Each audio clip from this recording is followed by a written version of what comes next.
ದೇವಪುರದಲ್ಲಿ ಅಂಬ್ರಣ್ಣ ಮಲ್ಲಣ್ಣ ಮುತ್ಯ ಪುಣ್ಯ ಸ್ಮರಣೆ.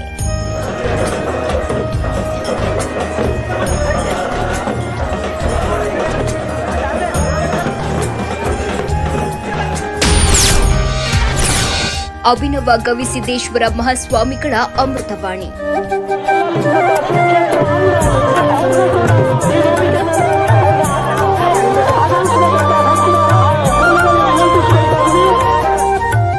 ಯಾದಗಿರಿ ಜಿಲ್ಲೆಯ ಸುರಪುರ ತಾಲೂಕಿನ ದೇವಪುರ ಗ್ರಾಮ ಈಗ ಭಕ್ತಿ ಸಾಗರದಲ್ಲಿ ಮುಳುಗಿತ್ತು. ಶ್ರೀ ಅಂಬ್ರಣ್ಣ ಮುತ್ಯ ಹಾಗೂ ಶ್ರೀ ಮಲ್ಲಣ್ಣ ಮುತ್ಯ ಅವರ 15ನೇ ವರ್ಷದ ಪುಣ್ಯಸ್ಮರಣೆ ಹಾಗೂ ಜಾತ್ರಾ ಮಹೋತ್ಸವದ ಅಂಗವಾಗಿ ಹಬ್ಬದ ಕಳೆ ಮನೆ ಮಾಡಿತ್ತು.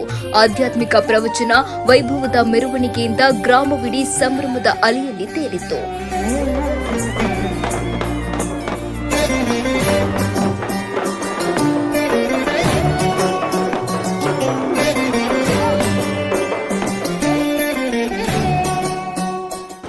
ಸಾಮಾನ್ಯನ ಬದುಕು ಸಂತೋಷದಾಯಕವಾಗಿರಬೇಕು. ಅವ ಆ ರೀತಿ ಬದುಕಿದ್ರೆ ಅವನ ಬದುಕೆ ಕೈಲಾಸ ಆಗಬೇಕು. ಅಂತ ಒಂದು ಬದುಕಿನ ರಹಸ್ಯ ಸರ್ವಜ್ಞ ಕವಿ ಹೇಳ. ಸರ್ವಜ್ಞ ಸಾಮಾನ್ಯರ ಕವಿಯ. ಅವನ ಚಿಂತನೆ ಏನು ಅಂದ್ರೆ, ಸಾಮಾನ್ಯರ ಬದುಕು ಹೆಂಗ ಬದುಕಿದ್ರ ಅವ್ರ ಬದುಕು ಸ್ವರ್ಗ ಸದೃಶ ಆಗಬೇಕು. ಆ ಮನೆಯೊಳಗ ಸಂಪತ್ತಿರ್ಲಿ ಬಿಡ್ಲಿ, ಆದ್ರ ಸಂತೋಷಕ್ಕೆ ಕೊರತೆ ಆಗಿರಬಾರದು. ಅಂತ ಸೂತ್ರವನ್ನ ಸರ್ವಜ್ಞ. ಒಂದು ಮನೆ ಅದು ಅರಮನೆ ಇರಬಹುದು, ಗುಡಿಸಲಿರಬಹುದು, ಪ್ರಶ್ನೆ ಅಲ್ಲ. ಅರಮನೆಯೊಳಗ ಬಂಗಾರದ ಪಣತೆಯಾಗ ದೀಪ ಹಚ್ಚಿರಬಹುದು, ಗುಡಿಸಲಿನೊಳಗ ಮಣ್ಣಿನ ಪಣತೆಯಾಗ ದೀಪ ಹಚ್ಚಿರಬಹುದು. ಪಣತಿ ಬಂಗಾರದ್ದಿರಬಹುದು, ಪಣತಿ ಮಣ್ಣಿನದಿರಬಹುದು. ಆದ್ರೆ ಬೆಳಕೈತಿಲ್ಲ, ಅದು ಬಡತನೂ ಇಲ್ಲ, ಶ್ರೀಮಂತಿಕೆನೂ ಇಲ್ಲ. ಸರ್ವಜ್ಞ ಕವಿಯ ವಿಚಾರ ಏನು ಅಂದ್ರೆ, ಅವ ಸಾಮಾನ್ಯನ ವಿಚಾರ. ಒಬ್ಬ ಗುಡಿಸಲಿನಲ್ಲಿರುವಂತ ಸಾಮಾನ್ಯ ಒಬ್ಬ ವ್ಯಕ್ತಿಯು ಸಹಿತ ಒಂದು ಸಾರ್ಥಕ ಬದುಕು ಕಟ್ಕೋಬೇಕಲ್ಲ, ಏನು ಮಾಡಬೇಕು ಅನ್ನೋದು ಅವನ ಚಿಂತನೆ. ಆತ ಒಂದು ಸಣ್ಣ ಸೂತ್ರ ಕೊಟ್ಟ. ನಮ್ಮ ಬದುಕು ಸಂತೋಷದಾಯಕವಾಗಿರಬೇಕು ಮತ್ತು ಸಾರ್ಥಕವಾಗಿರಬೇಕು. 15ನೇ ವರ್ಷದ ಪುಣ್ಯಸ್ಮರಣೋತ್ಸವದ ಅಂಗವಾಗಿ 5 ದಿನಗಳ ಕಾಲ ಶ್ರೀ ಗುರಗುಂಟ ಅಮರೇಶ್ವರ ಪುರಾಣ ಪ್ರವಚನ ಕಾರ್ಯಕ್ರಮ ಹಮ್ಮಿಕೊಳ್ಳಲಾಗಿತ್ತು. ಗ್ರಾಮದ ಭಕ್ತರೆಲ್ಲರೂ ಸೇರಿ ನಡೆಸಿಕೊಟ್ಟ ಈ ಮಹೋತ್ಸವಕ್ಕೆ ಸಾವಿರಾರು ಜನರು ಸಾಕ್ಷಿಯಾದರು. ಸರ್ವಜ್ಞ ಹೇಳಿದ ಒಂದು ಸಣ್ಣ ಸೂತ್ರ ಅಂದ್ರೆ, ಮನುಷ್ಯ ಅವನು ದೊಡ್ಡವನಾಗಬೇಕಾಗಿದ್ರೆ, ಅವನ ಬದುಕು ಸಾರ್ಥಕ ಆಗಬೇಕಾಗಿದ್ರೆ ಅವೇನು ಹಿಮಾಲಯಕ್ಕೆ ಹೋಗ್ಬೇಕಾಗಿಲ್ಲ. ತಾನಿರುವ ಸ್ಥಳದಲ್ಲೇ 3 ಕೆಲಸ ಮಾಡ್ಬೇಕಂತ. ಏನು ಮಾಡಬೇಕು ಅಂದ್ರೆ, ಏನು ಮಾಡಿದ್ರೆ ದೊಡ್ಡವರಾಗ್ತಾರ ಅಂದ್ರೆ ಏನು ಮಾಡಬೇಕಾಗಿಲ್ಲ. ಹಸಿದು ಬಂದವನಿಗೊಂದು ತನ್ನ, ನೀರಡಿಸಿ ಬಂದವನಿಗೊಂದು ಕಪ್ ನೀರ. ಯಾರು ದುಃಖದಿಂದ ನಿನ್ನ ಹತ್ತಿರ ಬರ್ತಿರ್ತಾರ, ಕಣ್ಣೀರು ಒರೆಸಿ ನಿನ್ನ ಜೊತೆಗೆ ನಾ ಅದೇನನ್ನು 2 ಪ್ರೀತಿಯ. ಇಷ್ಟಿದ್ರೆ ಸಾಕು, ಅವನ ಬದುಕು ಸಾರ್ಥಕ ಆಗ್ತೈತಿ. ಏನಿದ್ರಾಗೇನು ಹಿಮಾಲಯಕ್ಕೆ ಹೋಗೋದೈತೆ ಇದ್ರ. ಹಸದವನಿಗೊಂದು ತನ್ನ, ನೀರಡಿಸಿದವನಿಗೊಂದು ಕಪ್ ನೀರು. ದುಃಖದಿಂದ ಬಂದವರು ಕಣ್ಣೀರು ಒರೆಸಿ ಎಳಬೇಡ್ರಪ್ಪ, ನಿಮ್ ಜೊತೆಗೆ ನಾವು ಅದೀವಿ ಅನ್ನೋ 2 ಪ್ರೀತಿಯ ಮಾತು. ಇದು ನಮ್ಮ ಬದುಕನ್ನೇ ಸ್ವರ್ಗ ಮಾಡ್ತೈತಿ, ನಮ್ಮನ್ನ ಸಂತರನ್ನಾಗಿ ಮಾಡ್ತೈತಿ. ಈ ಬಾರಿಯ ವಿಶೇಷ ಆಕರ್ಷಣೆ ಎಂದರೆ ಕೊಪ್ಪಳದ ಅಭಿನವ ಗವಿಸಿದ್ದೇಶ್ವರ ಮಹಾಸ್ವಾಮಿಗಳ ಅಮೃತವಾಣಿ. ಪ್ರವಚನ ನೀಡಿದ ಶ್ರೀಗಳು ಮನುಷ್ಯನ ಜೀವನದಲ್ಲಿ ಮಾತಿನ ಮಹತ್ವವನ್ನ ಸಾರಿದ್ರು. ಮಾತು ತಪ್ಪಿದ್ರೆ ಬದುಕು ತಪ್ಪುತ್ತದೆ ಎಂದು ಎಚ್ಚರಿಸಿದ ಶ್ರೀಗಳು ಕಾಗೆ ಮತ್ತು ಕೋಗಿಲೆಯ ಉದಾಹರಣೆ ನೀಡುವ ಮೂಲಕ ಜೀವನದ ಮೌಲ್ಯಗಳನ್ನ ಜನರಿಗೆ ಮನಮುಟ್ಟುವಂತೆ ವಿವರಿಸಿದ್ರು. ಅಂದ್ರೆ ಈ ತೋಳು ಬಲಗಳಲ್ಲಿ ಶಕ್ತಿ ಎಷ್ಟೈತಿ ಅಂದ್ರ, ಶಕ್ತಿ ಬಳಸಿ 10 ಮಂದಿಗೆ ಹೊಡಿಬಹುದು.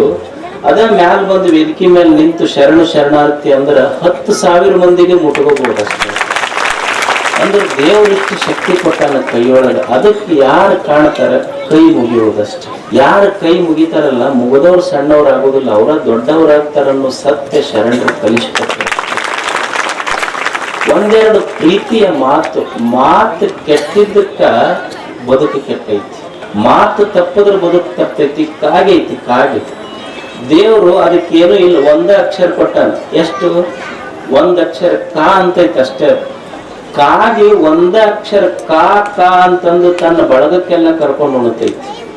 ಕೋಗಿಲಿಗೆ ಬರೇ ಕೂ ಕೂ ಅನ್ನೋ 1 ಅಕ್ಷರ ಕಲಿಸನ್ನ ಇಡೀ ಸಂಗೀತಗಾರರ ತಲೆದೂಗಿಸ್ತೈತಿ. ಇವನಿಗೆ 49 ಮೂಲಾಕ್ಷರ ಕಲಿಸಿದ್ರು ಸಹಿತ ಇವ ಇಡೀ ಊರಿಗೆ ಮೂಲಾಗಿ ಕೊಟ್ಟ ಬೆಂಕಿ ಹಚ್ಚಿಕೊಂತ ಊರಾಗೆಲ್ಲ. ಒಂದು ಪಕ್ಷಿ ಒಂದೇ ಕಾ ಅನ್ನೋದು ಕಲಿಸ್ದ, ಒಂದು ಪಕ್ಷಿಗೆ ಬರೇ ಕು ಅನ್ನೋದು ಕಲಿಸ್ದ. ಇವನಿಗೆ 49 ಅಕ್ಷರ ಕೊಟ್ಟರು ಸಹಿತ ಹೆಂಗ್ ಮಾತಾಡ್ಬೇಕು ಅನ್ನೋದು ಗೊತ್ತಾಗ್ಲಿಲ್ಲ. ಮಾತು ಇದು ಒಂದು ನಾಟಕ ರಂಗ. ಇದು ನಾವು ಚಂದ ಮಾತಾಡಬೇಕಾಗ್ತಿತ್ತು. ಮಾತಿನಿಂದ ಜಗಳ, ಮಾತಿನಿಂದ ಚಲೋದಾಗ್ತಿತ್ತು. ಅದಕ್ಕೆ ಶರಣರು ಹೇಳಿದ್ದು, ಬಂದವ್ರಿಗೊಂದು ಅನ್ನ ಕೊಡು, ಮತ್ತೆರಡು ಚಲೋ ಮಾತಾಡೋರ ಜೊತೆ. ಇನ್ನು ಉತ್ಸವದ ಅಂಗವಾಗಿ ಹಮ್ಮಿಕೊಂಡಿದ್ದ ಮೆರವಣಿಗೆ ನೋಡುಗರ ಕಣ್ಣು ಕುಕ್ಕುವಂತಿತ್ತು. ದೇವಪುರದ ದೇವಿ ಗುಡಿಯಿಂದ ಪಾಚನಕಟ್ಟೆಯವರೆಗೆ ನಡೆದ ಭವ್ಯ ಮೆರವಣಿಗೆಯಲ್ಲಿ ಡೊಳ್ಳು ವಾದನ ಮೇಳೈಸಿತ್ತು. ನೂರಾರು ಮಹಿಳೆಯರು ಪೂರ್ಣ ಕುಂಭು ಹೊತ್ತು ಸಾಗಿದ್ರೆ, ವಿವಿಧ ಜಿಲ್ಲೆ ಮತ್ತು ತಾಲೂಕುಗಳಿಂದ ಬಂದಿದ್ದ ಕುದುರೆ ಸವಾರರು ಮೆರವಣಿಗೆಗೆ ರಂಗು ತುಂಬಿದ್ರು. ವಿವಿಧ ಮಠಾಧೀಶರು ಈ ಸಂಭ್ರಮದಲ್ಲಿ ಭಾಗಿಯಾಗಿ ಭಕ್ತರಿಗೆ ಆಶೀರ್ವದಿಸಿದ್ರು. ಅವಳಿ ಶರಣರು ಏನಿದಾರ, ನಾಗರಾಜ್ ಮುತ್ತೆ ಅವರು ಮತ್ತು ರವಿ ಮುತ್ತೆ ಅವರು ಈ ಒಂದು ಪರಂಪರೆಯನ್ನ ಅತ್ಯಂತ ಗಟ್ಟಿಯಾಗಿ ಕಟ್ಕೋತ ಹೋಗ್ತಾ ಇದ್ದಾರೆ. ಜಗತ್ತಿನೊಳಗ ಪ್ರಮುಖವಾಗಿ ಏನ್ ಆಗಬೇಕಪ್ಪ ಅಂತಂದ್ರೆ ಭಾವಗಳು ಕೂಡಬೇಕು.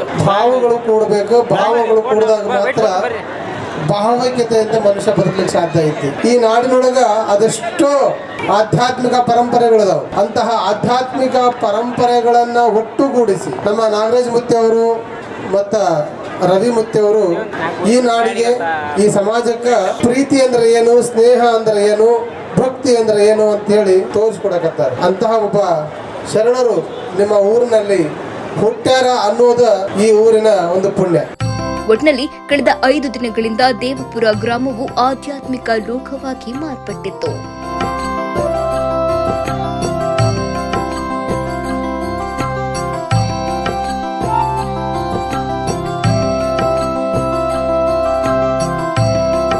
ವೆಂಕಟೇಶ್ ಮಂಗಿಹಾಳ, ನ್ಯೂಸ್ 24 ಭಾರತ್, ಯಾದಗಿರಿ.